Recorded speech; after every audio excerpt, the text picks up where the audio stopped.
Nobody saw the full picture until it was already over. By the time the world processed what had happened on the morning of February 28, 2026, America's plan against Iran had already been executing for years, layer by layer, weapon by weapon, sanction by sanction, engineered with a precision that left Tehran with no exit, no allies, and no answer. Operation Epic Fury was not the beginning of America's strategy against Iran. It was the final chapter of one. And to understand why the United States was always going to win this confrontation decisively, you have to start not with the missiles, but with the math.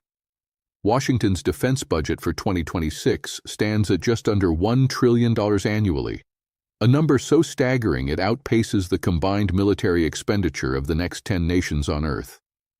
Iran's official defense allocation sits at $7.9 billion. That is a spending ratio of 126 to 1. But the number that truly reveals the depth of American dominance is the research and development figure alone, $145 billion. That single-line item, just for innovation and next-generation weapons development, exceeds Iran's total estimated defense spending by a factor of 5. Every dollar of that gap translates into platforms Iran cannot build, systems Iran cannot counter, and threats Iran cannot detect until the ordnance is already inbound. And here is what that gap looks like when it becomes reality in the skies over Tehran. The United States Air Force operates a fleet of more than 13,000 aircraft. Iran's entire Air Force numbers roughly 626 aircraft total, and that figure is almost meaningless in practice. The backbone of Iran's fighter fleet consists of F-4 Phantoms, F-5 Tigers, and F-14 Tomcats, all American-built, all purchased before the Islamic Revolution of 1979, and all now more than 4 decades old. International sanctions have strangled Iran's access to spare parts, maintenance components, and any credible modernization pathway for over 40 years. The result is an air force that exists largely on paper. During the 12-day Israeli-Iranian war in June 2025, not a single confirmed Iranian fighter jet left the ground. 0. Israel achieved complete air superiority without Iran's air force even attempting to contest it. By February 2026, the American air deployment assembled against Iran made even that humiliation look minor by comparison. Between 450 and 500 U.S. combat aircraft were positioned within strike range of Iranian territory. F-15E Strike Eagles operated out of Jordan. 12 F-22 Raptors, the most lethal air superiority fighters ever built, were stationed at Avda Air Base in southern Israel, the first time in history that America had deployed offensive combat aircraft on Israeli soil. That decision was deliberate. It was a signal.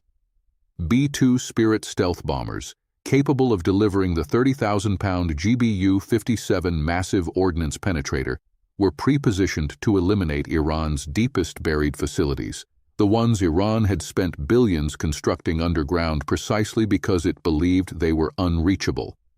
They were not unreachable. Nothing in Iran is unreachable. Task Force Scorpion Strike introduced something else entirely.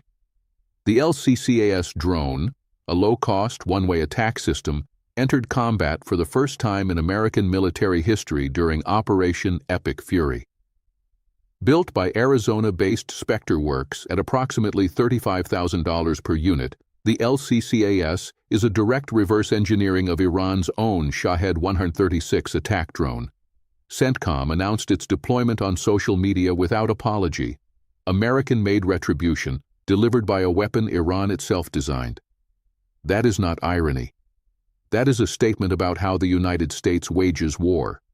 It does not simply outspend its adversaries. It learns from them, reverse engineers their innovations, mass produces improved versions, and turns their own ingenuity against them.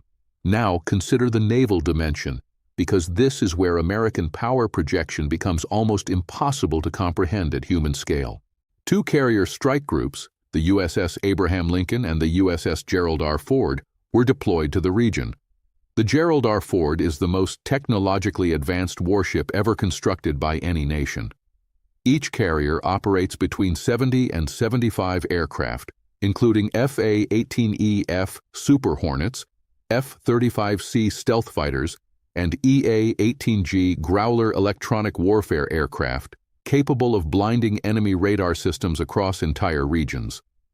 Surrounding each carrier is a constellation of Arleigh Burke-class guided missile destroyers fitted with the Aegis combat system, each carrying Tomahawk cruise missiles with a strike range exceeding 1,000 miles. Below the surface, Ohio-class guided missile submarines, including the USS Georgia, move in absolute silence, each carrying up to 154 Tomahawk missiles. Military analysts calculated that the deployed American fleet alone held more than 600 Tomahawks ready to fire, before accounting for a single air-launched weapon or land-based system. Iran's navy consists of approximately 107 vessels, no carriers, no destroyers. Its strategy in the Persian Gulf depends on fast attack boats and anti-ship missiles used against larger ships in confined waters near the Strait of Hormuz. That strategy requires closing the distance. American carrier groups maintain defensive perimeters extending hundreds of miles in every direction. Iran's fast boats never get close enough to matter. But this operation did not materialize overnight. The logistical architecture assembled in the weeks before February 28th reveals the true depth of American planning. Open-source aviation analysts tracked more than 85 aerial refueling tankers and over 170 cargo transport aircraft flowing into the region throughout mid-February alone. The United States maintains active military facilities across at least 19 locations in the Middle East, in Bahrain, Iraq, Jordan, Kuwait, Qatar, Saudi Arabia, and the United Arab Emirates. No other nation on Earth operates a forward-basing network of this scale, reach, or readiness.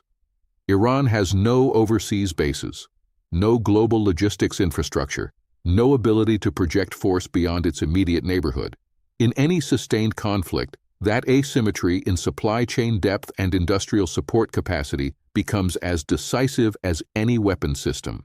The strikes themselves launched at 9:45 in the morning Tehran time on February 28th, striking the capital simultaneously, with Isfahan, Karaj, and Kermanshah using a coordinated combination of cruise missiles, stealth fighters, and attack drones. Israel's parallel operation, codenamed Roaring Lion, committed approximately 200 fighter jets against roughly 500 targets across western and central Iran, the largest aerial offensive in Israeli military history, methodically stripping away Iranian air defense batteries and missile launch infrastructure. The combined assault hit Iran from multiple vectors at once, overwhelming a defensive network that was already degraded before the first missile flew. Iran retaliated with everything it had. Under the banner of Operation True Promise 4, Iranian forces launched missiles and drones at American installations across Qatar, Bahrain, Kuwait, Jordan, Iraq, Saudi Arabia, and the UAE. And here is the number that defines the entire conflict. CENTCOM reported 0 American casualties. Patriot batteries, THAAD interceptors, ship-launched Standard missiles, and Aegis-equipped destroyers across the Persian Gulf intercepted the vast majority of every projectile Iran fired. Jordan knocked down 2 Iranian ballistic missiles independently. Qatar absorbed and deflected a follow-on wave. Iran's most ambitious retaliatory operation in history, firing hundreds of weapons across 6 countries, killed 1 civilian in Israel, 4 in Syria, and 1 person in the UAE. Meanwhile, American and Israeli strikes eliminated an estimated 40 senior Iranian officials in a single day. The supreme leader was dead. The Islamic Republic's entire command architecture had been removed in hours. That outcome did not happen by accident. It happened because of what the United States built: an intelligence and surveillance network with no parallel in human history.